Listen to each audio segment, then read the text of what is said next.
A ver, pensemos en esto un momento. ¿Qué se necesita para lograr algo que parece imposible? Y no hablo de algo difícil, sino de algo que bajo las reglas normales, pues simplemente no debería poder hacerse, especialmente con mucha presión y en poquísimo tiempo. Hoy vamos a meternos a fondo en una historia que de verdad parece sacada de una película. Es sobre un muchacho de 17 años frente a una barrera de idioma, de cultura, que parece, bueno, infranqueable. La fuente que tenemos es un relato muy personal, contado décadas después, de un joven misionero, Matthew Cowley, en Nueva Zelanda. Y lo que queremos es desglosar esta historia pieza por pieza, ver qué hay detrás de esa dedicación, la fe y un resultado que, la verdad, desafía toda lógica. Sí, y creo que para entenderla bien hay que tener claro que esto no es un paper científico. No, la fuente misma es un testimonio, contado de segunda mano. Ya tiene un aire casi de leyenda. Claro. Y eso es fascinante. La historia va más allá de un simple cómo aprender un idioma rápido. Es una ventana a cómo funciona la mente bajo presión y al poder que tiene la convicción. Totalmente. Y para que se entienda lo increíble de esto, creo que lo mejor es empezar por el final, por el momento que dejó a todos, pues, sin palabras. La escena es una conferencia misional en Nueva Zelanda. Hay gente reunida, líderes, la comunidad, y de repente se levanta este chico, Matthew Cowley, 17 años, y ojo con este dato, llevaba apenas 2 meses y medio en el país. 2 meses y medio. Nada. Nada. Imagínate la escena. La gente seguro esperaba que dijera, no sé, hola, con un acento terrible, pero no.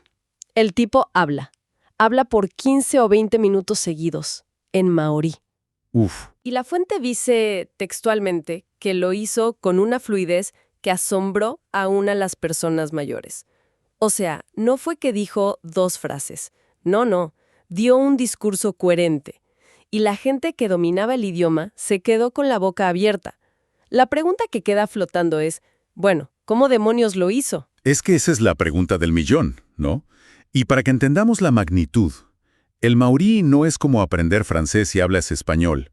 No son ni primos lejanos. Ah, ok. Su gramática, su fonética, todo es un desafío enorme para un hablante de inglés.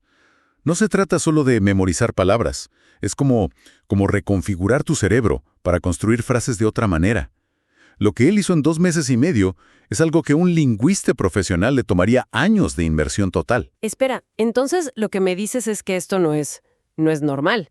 Ni para alguien súper talentoso. ¿No existen genios de los idiomas que logran cosas así? ¿O esto está en otra categoría? Yo diría que está en otra categoría. Un genio lingüístico o un hiperpolíglota podría aprender vocabulario a una velocidad increíble, sí, quizás dominar los sonidos, pero la fluidez, la capacidad de armar ideas complejas en un discurso de 20 minutos, eso requiere un nivel de procesamiento que no se acelera tan fácil. La clave está en la reacción de la gente. Asombró. Si fuera solo talento dirían que impresionante, pero asombro implica que rompía las reglas de lo posible. Claro, rompió sus expectativas. Y de hecho, esa misma pregunta se la hizo el presidente de su distrito. La fuente cuenta que, justo después, mientras caminaban, le pregunta directo, Matthew, ¿cómo lo hiciste? Y la respuesta que da Cowley es donde la historia se empieza a poner de verdad interesante. Él explica su método inicial, que suena muy, muy lógico, ¿no? Dijo, decidí que iba a aprender 20 palabras nuevas por día. Y lo hice. Muy metódico. Súper metódico. Un buen plan. Pero justo después admite que no funcionó. Dice, pero cuando intentaba conectarlas, no tenía éxito. Y ese es el muro con el que todos nos hemos topado alguna vez, ¿cierto? Tienes las piezas, pero no sabes cómo construir la pared. Exactamente. Y desde el punto de vista del aprendizaje, esto tiene todo el sentido del mundo. Lo que hacía con sus 20 palabras era llenar su memoria de datos, como meter libros en una biblioteca. Ajá. Pero hablar es otra cosa. Hablar es un procedimiento, es algo automático, como andar en bici. Él tenía la biblioteca llena, pero no sabía cómo sacar los libros y leerlos en voz alta de forma coherente. Había llegado a una meseta. Acumular más datos ya no le servía para mejorar. Qué frustrante. Juntas y juntas conocimiento y no pasa nada. Y es justo ahí, en ese punto de frustración, donde la historia da un giro. un giro que nadie se espera. Su reacción no fue buscar otro libro o estudiar más horas, ¿no? Se alejó por completo de la lógica académica. Totalmente. La historia cuenta que pasan junto a un campo de maíz y él le dice al presidente, «Ve ese maizal. Me metí allí y le hablé al Señor». Pero no fue una oración de 5 minutos, ¿eh? La fuente describe una intensidad que es casi difícil de imaginar. Explica que antes de ir, había ayunado todo el día. ¡Wow! Y no fue solo una vez. Esa noche, después de orar, intentó hablar en maorí otra vez. Y nada, cero. Así que el día siguiente ayunó de nuevo, todo el día. Y volvió al mismo maizal. Y esa noche, otra vez, nada. Un momento, ¿fueron 3 días seguidos de ayuno? 3 días seguidos. Ayuno y oración. Esto ya es otro nivel de dedicación. Absolutamente. Al tercer día ayunó otra vez y volvió por tercera vez al campo. La imagen es potentísima, ¿no? Un adolescente solo, en un campo de maíz, en una tierra extraña, buscando una respuesta que los libros no le daban. A ver, analicemos eso. El ayuno prolongado, fisiológicamente, induce un estado alterado de conciencia. Aumenta la concentración, elimina distracciones.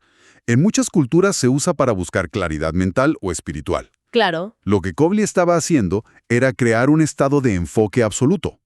Pero lo más importante no es solo el ayuno, es el contenido de su oración. Cierto, porque no era un simple «por favor, ayúdame». No, era mucho más profundo. La fuente dice que le recordó a Dios su propósito. Le dijo que él creía en la restauración, que tenía la autoridad para predicar. Y luego le dijo lo que de verdad quería, servir donde pudiera ejercer el mayor bien. Fíjate en el cambio. El problema ya no era «yo no puedo aprender». Se convirtió en «necesito las herramientas para cumplir mi misión». Y ese es el punto de inflexión psicológico. Hay una teoría del lingüista Stephen Krashen que habla del filtro afectivo. La idea es que la ansiedad, la frustración, la falta de confianza actúan como un filtro que bloquea el conocimiento que ya tienes. O sea, ¿el estrés te impide usar lo que ya sabes? Exactamente. Aunque sepas las palabras, el filtro no las deja salir. Lo que Kobli hizo en ese maizal fue, en esencia, desmantelar ese filtro. Al cambiar el foco de su propia incapacidad que genera ansiedad a un propósito más grande que genera fe, redujo esa presión interna. Su oración no era sobre él, era sobre su misión. Psicológicamente, su ego y su miedo al fracaso pasaron a un segundo plano. Y estaba, sin saberlo, creando las condiciones perfectas para que algo pasara. Justo. ¿Y pasó? El clímax llega a la mañana siguiente después del tercer día de ayuno. Está en la casa de una familia maoli, y el jefe de la familia le pide que él dirija la oración familiar. ¡Qué momento! La presión debió ser brutal. Imagínate, después de todo eso, le piden que haga públicamente justo lo que no puede hacer. Él describe la escena con una claridad increíble. Dice, intenté hablar en inglés pero no podía. Se bloqueó. Un bloqueo total. Su propio idioma no le salía. Pero entonces cuenta. Cuando traté de hacerlo en maorí, las palabras empezaron a fluir de mi boca. No lo describe como un esfuerzo. Dice fluir, como si se hubiera abierto una compuerta. Para él la interpretación fue inmediata. No tuvo ninguna duda. Dijo, comprendí que Dios había contestado mi oración y que era aquí donde tenía que servir. Fue su confirmación, y la fuente, como para remarcar lo extraordinario, termina con esa frase. Un jovencito de 17 años. Desde el análisis, lo que pasó ahí es fascinante. La interpretación del relato es claramente una intervención divina. Nuestro trabajo no es confirmarlo o negarlo, sino analizar el mecanismo. Lo que describe es muy parecido a lo que hoy llamamos un estado de flujo. Ah, el flow state. Exacto. Es un estado de inversión total, donde la acción se vuelve fluida, sin esfuerzo. El miedo, la autocrítica, el filtro del que hablábamos, simplemente desaparece. Entonces, su creencia absoluta en que su oración fue respondida fue lo que le permitió entrar en ese estado. Es una hipótesis muy sólida. La convicción de que había recibido ayuda externa eliminó la última pizca de duda. El bloqueo no era la falta de conocimiento. Las 20 palabras al día estaban ahí, guardadas en su cerebro. Claro. El bloqueo era el acceso a ese conocimiento. Y en ese momento, la certeza de su llamado actuó como la llave que abrió la puerta. Su cerebro, liberado de la presión de «tengo que hacerlo bien», simplemente lo hizo. Es una demostración espectacular de cómo la convicción puede alterar el rendimiento humano. Ok, si juntamos todo, la historia es mucho más compleja de lo que parece a simple vista. Por un lado, tienes una disciplina casi militar, aprender 20 palabras al día. Eso es puro esfuerzo. Sí, trabajo duro. Y por otro, un acto de fe y sacrificio extremo. 3 días de ayuno y una oración enfocada en el propósito, no en la habilidad. Y la conclusión que nos deja el relato es que ninguna de las dos cosas por sí sola hubiera funcionado, ¿no? Para nada. El esfuerzo sin la fe lo llevó a un callejón sin salida. Y la fe, sin el esfuerzo previo, pues no habría tenido material con qué trabajar. Fue la combinación de ambos lo que produjo ese resultado que para los testigos fue, bueno, un milagro. Exacto. Y si lo sacamos del contexto puramente religioso, lo que tenemos es un modelo universal sobre cómo se logran avances extraordinarios.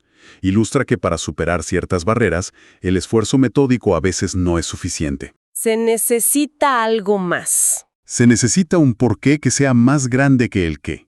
La motivación de Cowley fue más allá de aprender un idioma. Se convirtió en una necesidad para cumplir lo que él sentía que era su destino. Entiendo. Al final, esta historia no es solo sobre aprender maorí. Es sobre lo que pasa cuando el esfuerzo personal se alinea con una causa que uno percibe como trascendente. Esa alineación puede generar una energía, una capacidad que supera por mucho la suma de sus partes. Lo vemos en atletas, en científicos. El mecanismo puede ser psicológico o espiritual, pero el resultado es el mismo.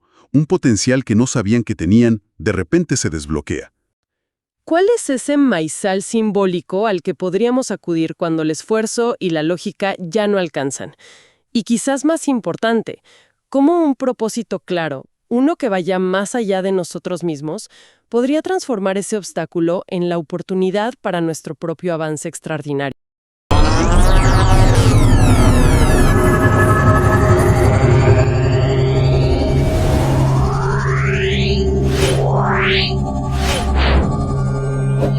Wow.